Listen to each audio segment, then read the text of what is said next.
രഞ്ജി ട്രോഫിയിൽ കേരളത്തിന് ചരിത്ര നേട്ടം. കേരളം ഫൈനലിൽ കടന്നു. ഗുജറാത്തിനെതിരായ സെമി പോരാട്ടം സമനിലയിൽ അവസാനിച്ചെങ്കിലും ഒന്നാം ഇന്നിംഗ്സ് ലീഡാണ് കേരളത്തിന് തുണയായത്. 2 റൺസിന്റെ ലീഡാണ് കേരളം നേടിയത്. ചരിത്രത്തിൽ ആദ്യമായാണ് കേരളം ഫൈനലിൽ എത്തുന്നത്. ആദ്യ ഇന്നിംഗ്സിൽ കേരളം ഉയർത്തിയ 457 റൺസ് പിന്തുടർന്ന ഗുജറാത്ത് 455 റൺസ് എടുത്ത് പുറത്തായി. രണ്ടാം ഇന്നിംഗ്സിൽ കേരളം 4-ന് 114 റൺസ് എന്ന നിലയിലായിരുന്നു.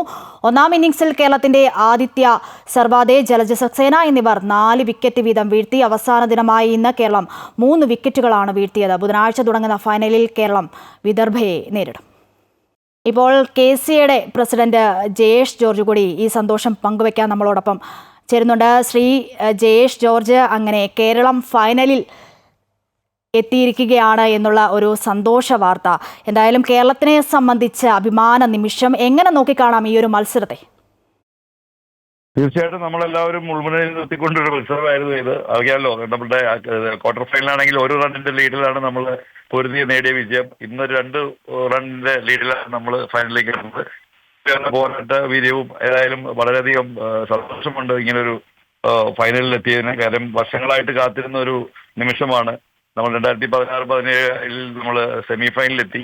അന്ന് നമുക്ക് പക്ഷെ ഫൈനലിലെത്താൻ പറ്റിയില്ല. ഈ ഒരു വർഷം നമ്മൾ എനിക്ക് തോന്നുന്നു ശക്തരായ ടീമുള്ള ഒരു പൂളായിരുന്നു കേരള ഇപ്രാവശ്യത്തെ പൂള്. കേരളം ഫേസ് ചെയ്യേണ്ടി വന്നത് നമുക്കറിയാം. പഞ്ചാബ്, ഹരിയാന, കർണാടക, ബംഗാൾ, UP, MP അങ്ങനെ ശക്തമായ ടീമുകളോട് ഏറ്റുമുട്ടിയിട്ടാണ് കേരളം ഇപ്രാവശ്യം നമ്മളിവിടെ ഫൈനലിൽ എത്തിയിരിക്കുന്നത്. അതുപോലെ നമ്മൾ ഒരു മത്സരം കൂടി തോൽക്കാതെയാണ് നമ്മളിവിടെ എത്തിയത്. അതൊരു പ്രത്യേകതയാണ്. ഏതായാലും വളരെ സന്തോഷമുണ്ട്. കുട്ടികൾ അവസാന നിമിഷം വരെ വിശ്വാസം വളരെ കൂടിയിട്ടുണ്ടാവും. എന്തായാലും ഫൈനലിലും നല്ലൊരു മത്സരം പ്രതീക്ഷിക്കാം. ഏതായാലും വളരെയധികം സന്തോഷമുണ്ട് ഇന്നത്തെ ദിവസം.